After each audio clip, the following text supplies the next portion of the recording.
Tiger.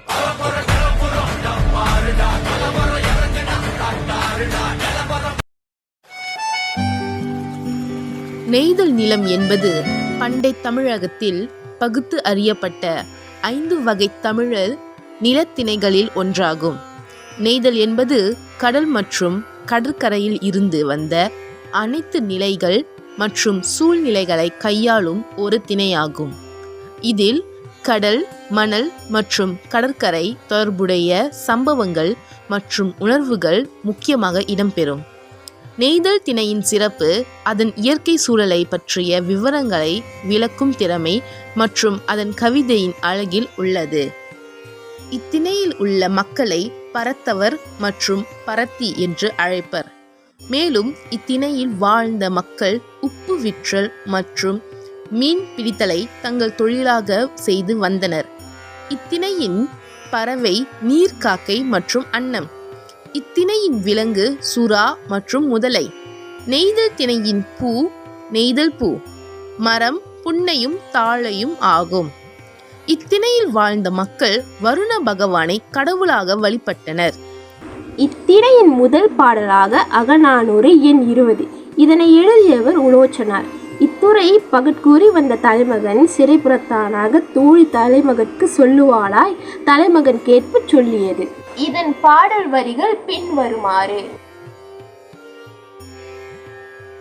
என் தந்தை கடலில் பிடித்து வந்த மீன் கருவாடு காயும் போது கவர வரும் பறவைகளில் ஓட்டினோம். மணல் மேட்டு புன்னை மர நிலையில் இலைப்பாரினோம். ஞானல் மரக்கிளையில் தலைநார் கயிற்றில் ஊஞ்சல் கட்டி ஆடினோம். கிளை காற்று குவித்த மணலில் குரவை ஆடினோம்.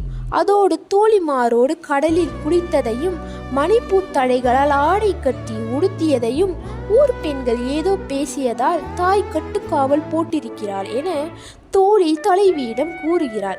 இதனால் மறைமுகமாக கேட்டுக்கொண்டிருந்த தலைவனை சீக்கிரமாக தலைவியை பெண் கேட்டு வா என உணர்த்தும்படி இப்பாடல் அமைகிறது. இரண்டாவது அகநானூறு பாடல் எண் 40. இப்பாடலை பாடியவர் குன்றியனார். துறை தலைமகன் பொருள்வயிற் பிரிந்த வழி கிழத்தி தோழிக்கு சொல்லியது. இப்பாடலின் வரியும் விளக்கமும் பின்வருமாறு.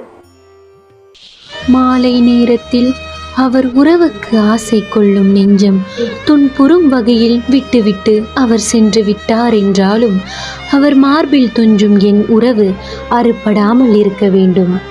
நெல் அறுக்கும் போது தன்னுமை முழக்குவர், அதனை கேட்டு நாரை பனைமர மடலுக்கு ஓடும், திரும்பவும் வந்துவிடும். அதுபோல் என் நெஞ்சம் இருக்க வேண்டும் என தலைவி தோழியிடம் கூறுகிறார். மூன்றாவது பாடல் நற்றிணை எண் 63. எழுதியவர் உலோச்சனார்.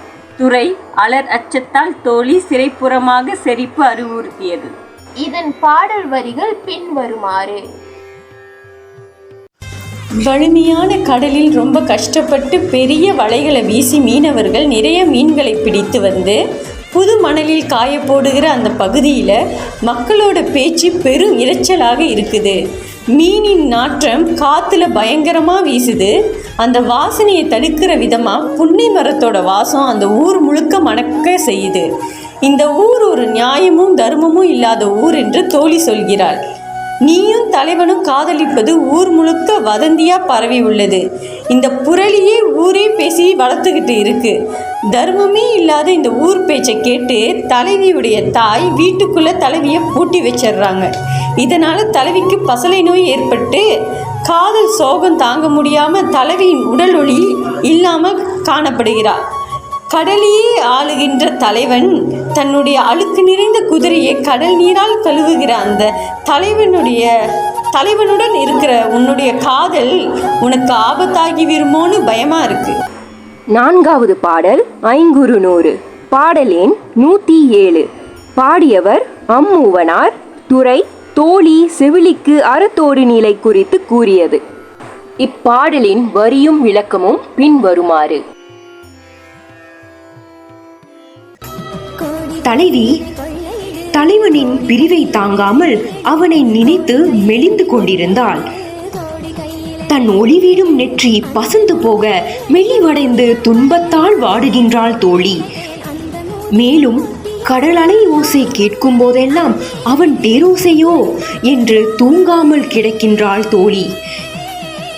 இவள் துன்பப்படுவதை பார்த்து வருத்தத்துடன் இப்பாடலை பாடுகின்றாள் தோழி. ஐந்தாவது பாடல் அகநானூறு எண் 170. பாடியவர் மதுரை கல்லீர் கடையத்தன் வெங்கனானார்.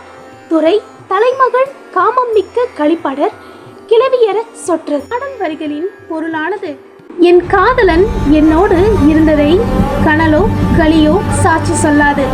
தேன் உண்ணும் மலர்களை கொண்ட புன்னை மரமும் பேசாது. வண்டுகளும் களைப்பிலே இருக்கும். ஆகவே நன்றி, நீதான் எனக்கு சாட்சி சொல்ல வேண்டும். கடற்காக்கை தாளை மடலில் அமர்ந்து கொண்டு இரா மீனை பற்றி கனவு கண்டு கொண்டிருக்கும். கடற்காக்கை உன்னை பிடிக்காமல் உன் துன்பத்தை போக்கிய நான் என் துன்பத்திலிருந்து நிலையாக விடுபடுவேனா? நீதான் அவனிடம் கேட்டு சொல்ல வேண்டும்.